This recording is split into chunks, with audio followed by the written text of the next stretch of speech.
Hey guys, in this video we're going to look at College Algebra Unit 5, which is on trigonometry. This is the first lesson of the second part of this unit. The focus of this lesson will be on radians, which is another unit to measure angles of rotation. We've been working in degrees, so we're going to take some time to understand this other sometimes useful method of measuring angles.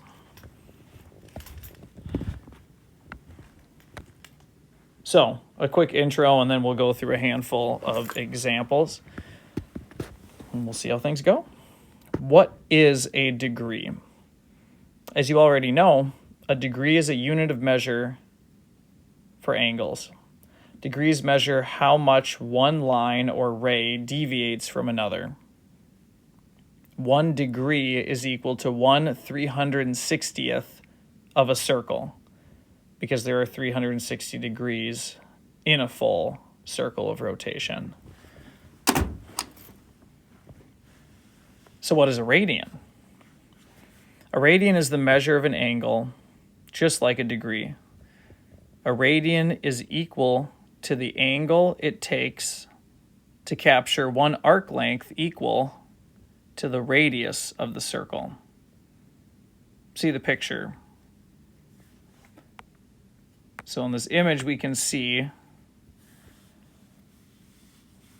a circle with one radius drawn. Now remember, the radius of a circle is just the distance from the center of that circle to its outer edge. And no matter which way I draw that radius, it's always going to be the same length, because a circle is the set of all points that are equidistant from one point, the center.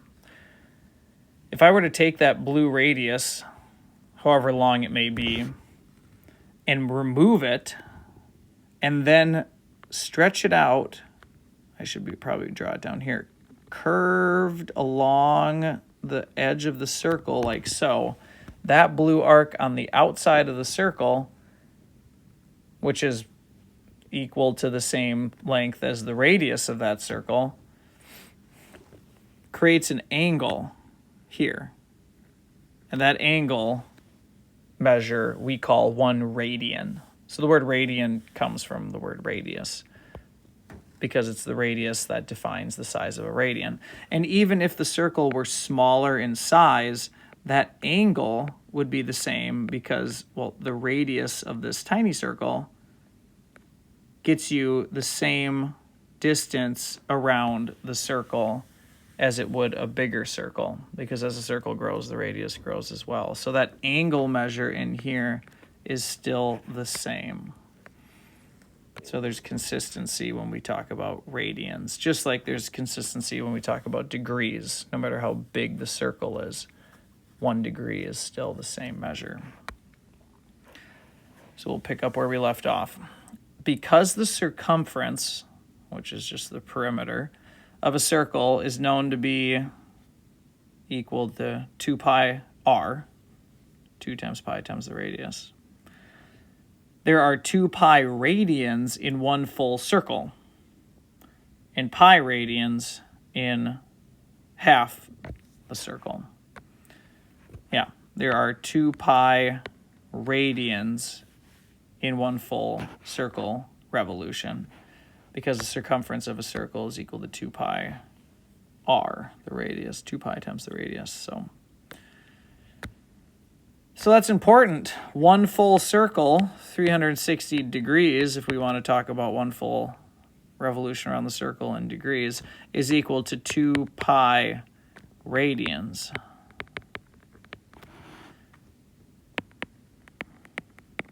(180 degrees, which is half the circle, is equal to pi radians.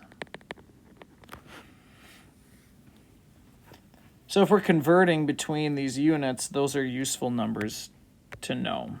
We're going to do that on the second page. But first, consider the angles measured in degrees below, right? The angle measure in radians. So we're going to do this by counting in nice even increments. Okay. So consider with me the fact that 180 degrees is equal to pi radians. Let that be our first conversion, our first angle measure in radians. Half a circle, pi radians. A full revolution around the circle would be 0, well, it would be 2 pi radians. 0 radians would be 0 degrees. So that right side of the circle technically has two angle measures we'd want to acknowledge. Well, if 180 degrees is also able to be referred to as pi radians, then let's cut that in half. That's 90 degrees, and that would just be half pi. Hey. Hello. I'm making a note video right now. Oh, apologies. No, you're fine. We can talk later. Bye. Bye. So that's pi over 2. If we cut that in half, we got pi over 4. So there we have it. 45 degrees we've reduced down to 1/4 pi radians, pi over 4. Or just quarter pi. Let's call it quarters.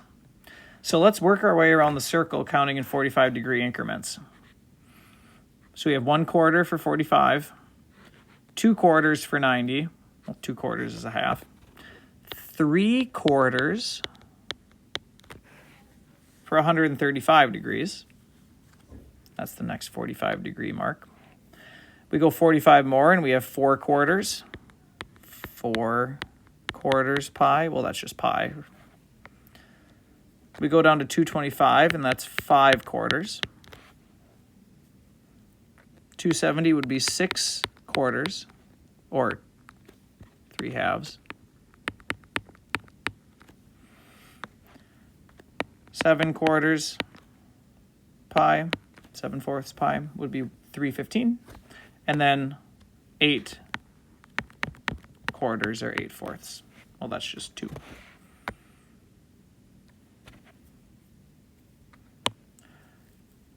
Let's count by a different increment now. Let's try to determine what 30 degrees would be in radians. 30 degrees is 1/6 of 180 degrees because 30 goes into 186 times. So it's a sixth of it. So what's a sixth of pi? It would be pi over 6. Therefore, 30 degrees is pi over 6 radians.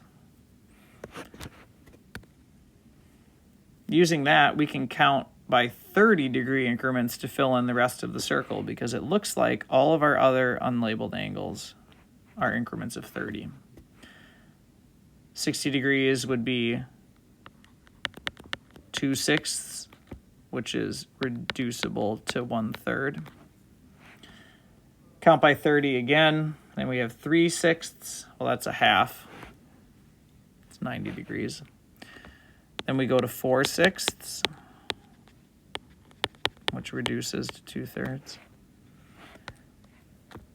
5/6, and 6/6. Well, it's just 1 pi.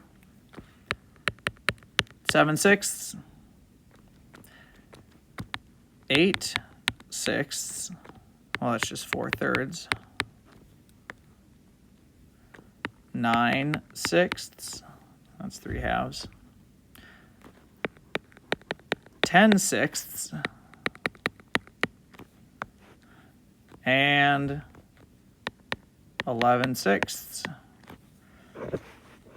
And then, of course, we have 12/6. 12. There we go. Which is just 2. So there we have it. This is more so an exercise on fraction work than anything else, but we'll be dealing with fractions a little bit in this topic, so I think it's an effort well spent. Converting from degrees to radians doesn't require you to build a circle and do all this fraction work. We can just lean on the fact that 180 degrees is equal to pi radians. That conversion will help us convert from one unit to the other. So if we're given an angle measured in degrees and we want to convert it to radians, we would simply need to multiply it by pi over 180. If we do that,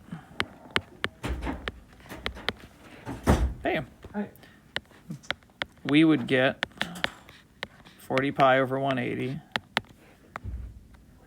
which reduces to negative 2 pi over 9. Put a little box around that. So there we have it. 450 degrees, I would multiply by our conversion ratio, pi over 180, and then reduce that. Now, just as a reminder, you can use technology to help with these sorts of things.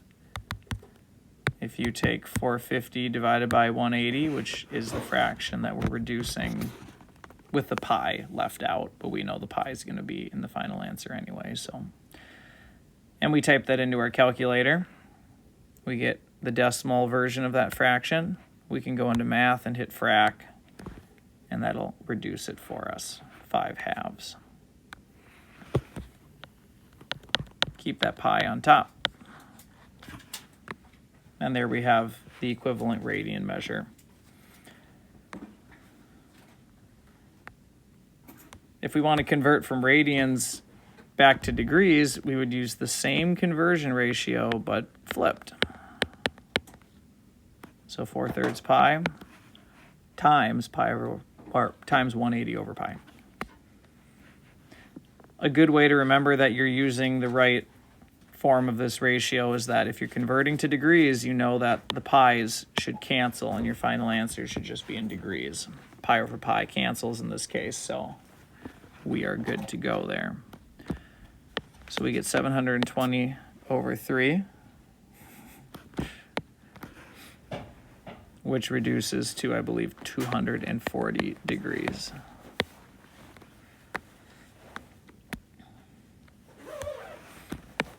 We'll do the same thing here.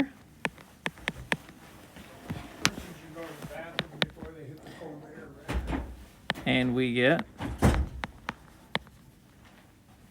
540, negative 540. Bye, Mr. Gravatt.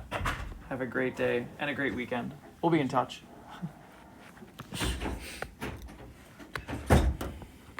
So there we have it. Let's take a look at reference angles now. Find the reference angle for the given angle. Draw a picture. Okay. All right, well, let's go back to what we know about fractions, shall we? On this coordinate plane, there are a couple key increments that I want to keep in mind. I'll write them in black. Up here at the top, I have half pi. And I know this because halfway around the circle is pi radians. It's going to take us a minute to get used to thinking about angle measures in radians, but just stick with it. And then there's one full revolution around the circle. We could also say that this is 0. So where would 7/6 be? Well, another way of thinking about 7 over 6 is that it's 1 and 1/6 pi. Keeping in mind that 1 pi radians is just half a revolution around the circle, we could think of this fraction as telling us that we are halfway around the circle. That would be 1 pi. And then another 1/6 of the way. So I know that this angle here will be somewhere right over here because it's 1/2 revolution, that's pi, and then another 1/6. So the question is, what angle are we at? Or, I guess, more importantly, the question would be, what's the reference angle? Well, we've actually already figured it out. The reference angle is that distance back to the x-axis. So the next step for me is to identify specifically which angle in this picture am I trying to measure. And in this case, yes, it would be that angle between my green line and that black line. So when we look over here at the two angles, we are comparing, or we are getting back to pi. How far away is 7/6 from pi? Well, some of you might know that without having to do too much work, but for me, I want to convert pi into sixths. So I'm going to multiply pi by 6/6. So that's 6 pi over 6.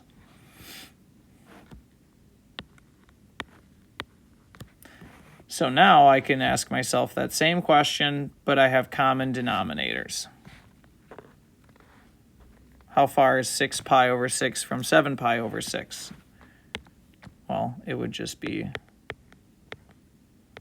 pi over 6 away, or 1/6 away. So my reference angle would be pi over 6.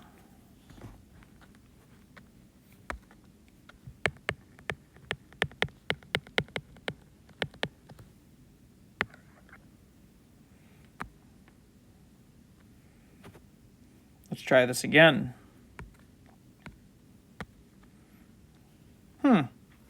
13 pi over 5. Where is that going to be on this circle, or on this coordinate plane? Well, I'm not sure if you remembered doing this when we were working with degrees, but if we were given an angle like 700 degrees and we were asked to find its reference angle, the first thing we would have done, I'm going to just put the word think above here. The first thing that we would have done is found a coterminal angle, because that angle is just so big it's annoying to work with. So to find a smaller coterminal angle, we would have subtracted 360. And if we do that, we get 340. Well, 340 is much more graphable. Since 360 is a full spin around the circle, 340 is right here. Now, this is a made-up example, but just let's finish this thought process, and then we'll do the same thing in radians, okay? So let's just finish this thought. The reference angle for this particular angle, which, again, is equivalent to 340, because it was 700, but we said, well, 700 is the same as 340. So that's right there. My reference angle must be 20 degrees. Now, how in the world did I know my reference angle was 20 degrees? Well, I compared it to the x-axis. Well, what value is the x-axis in this quadrant that I'm in? Well, the x-axis value that I would compare it to is 360, because we're in quadrant 4, and the closest distance back to the x-axis would be, well, its distance from 360, the end of one full revolution. We're almost one full revolution around the circle at this point. We're 20 degrees away, and that's what the reference angle is asking us. So with all that in mind, let's try to repeat those steps, those same steps, with this example, knowing that we're in radians, so we're going to have to change our numbers ever so slightly. So let's number these steps.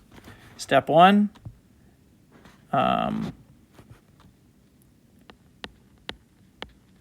reduce the angle to a more useful coterminal angle. And then I'll put in parentheses if needed. in example 1 to the left, we didn't have to do that. 7, 6 pi we were able to place on our coordinate plane. We were able to draw that angle out. Well, how do we reduce angles? Well, we add and subtract 360 to make coterminal angles, right? Well, keep in mind we're in radians now. So what's 360?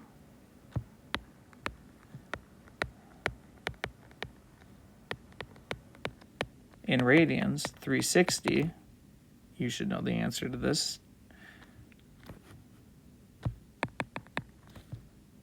It's 2 pi.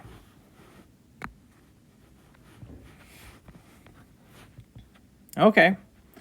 Well, 13 over 5, it's a pretty big angle. If we check 13 over 5 in our calculator, we get more than 2. And remember, 2 pi is 1 full spin around the circle. So we have an extra 0.6.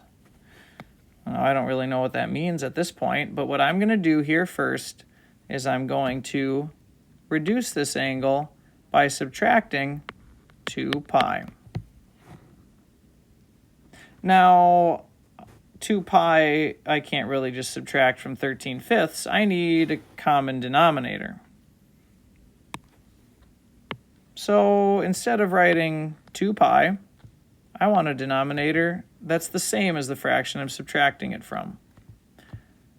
But I want it to be 2 pi, so I'm going to put a 10 up here. That's 2 pi. 10 over 5 is 2. But now I have that common denominator. So what do I get? Well, 13 minus 10 is 3. Fantastic.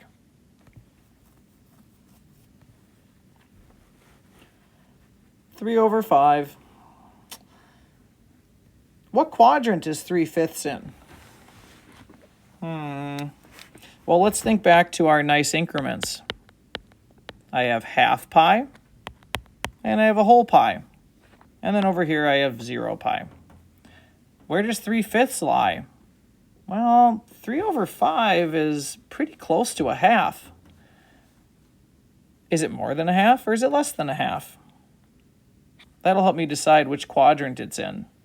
If it's more than a half, it'll be over here. If it's less than a half, it'll be over there. Well, hopefully you know that 3/5 as a decimal is 0.6. So if that helps you make the determination that 3/5 pi is a little bit more than 1/2, then that's great.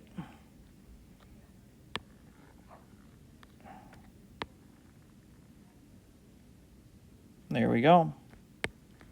Now the thing to realize at this point is that if we're in quadrant 2, the shortest distance back to the x-axis, which is our reference angle, is going to be that distance right there. So that's the angle that I'm trying to find. All that work to get to this point, right? I'm going to go ahead and rewrite my angle here, 3 pi over 5, just so I have that fraction handy. So what's the distance between my angle, which is 3/5 pi, and the x-axis? Well, what is my x-axis value that I'm comparing it to? And the answer to that would be, well, pi. But once again, I'd like to have a common denominator, so let's rewrite just plain pi as 5 over 5 pi.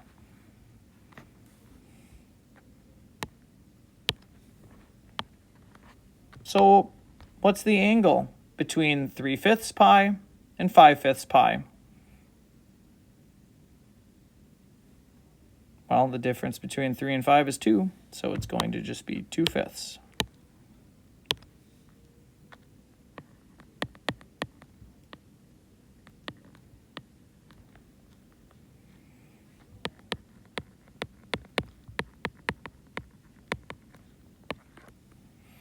Right there.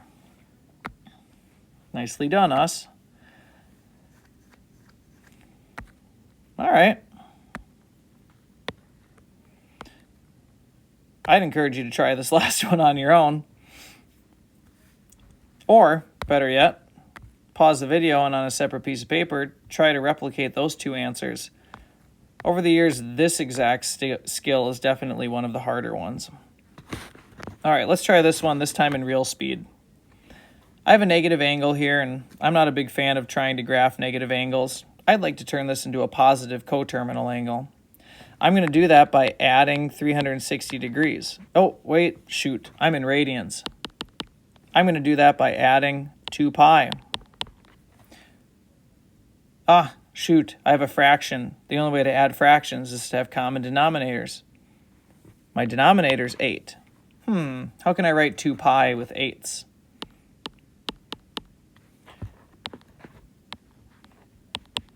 Well, how about 16/8? That's equal to 2 pi. That'll give me a coterminal angle. -5 plus 16 is going to be 9.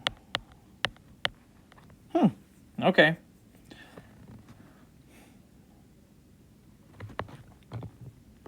Remember that angle was negative. That's how I got 9. 16 minus 5 is 9. So that's the angle I'm trying to measure. 9/8. Well, 9/8 is a little more than 1, right?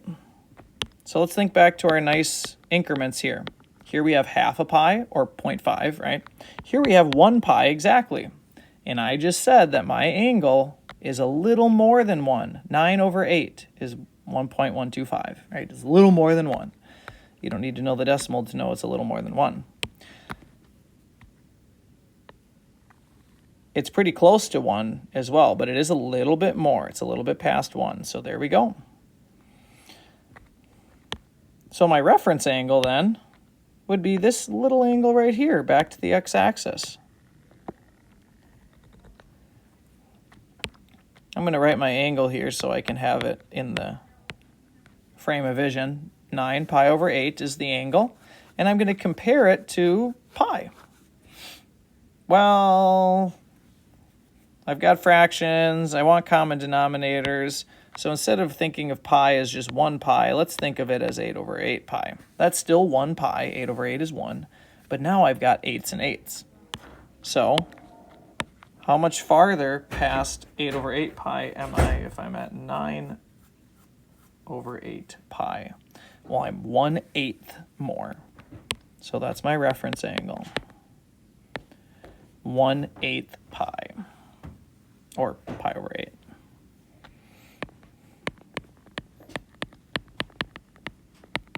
Fantastic.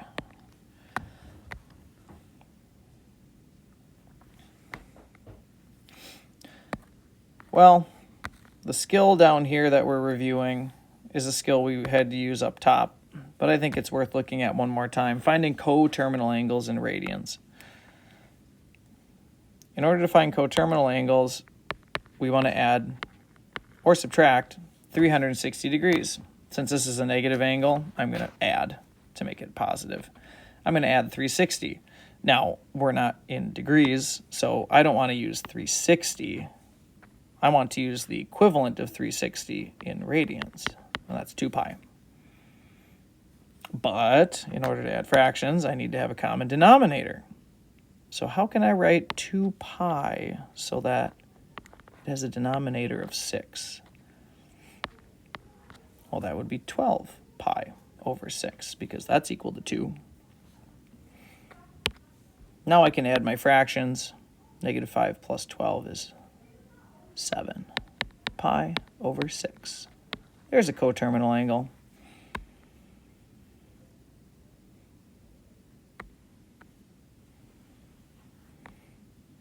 One last example. Here I have 9 pi over 2. 9 divided by 2 is 4.5. So this is a really big angle. It has several revolutions around the circle. So I'm going to subtract 2 pi from this to make a slightly smaller coterminal angle. But like we've mentioned several times, if we're going to add or subtract fractions, we want common denominators. So how can I subtract 2 pi so that it has a denominator of 2? Well, I'd call it 4 pi over 2. So I'll do the subtraction, and I get 5 pi over 2. Remember to keep those denominators the same. And that's a coterminal angle. All right. We're going to omit the word problem from this video. I hope these examples were helpful. Thanks for watching, and we'll see you next time.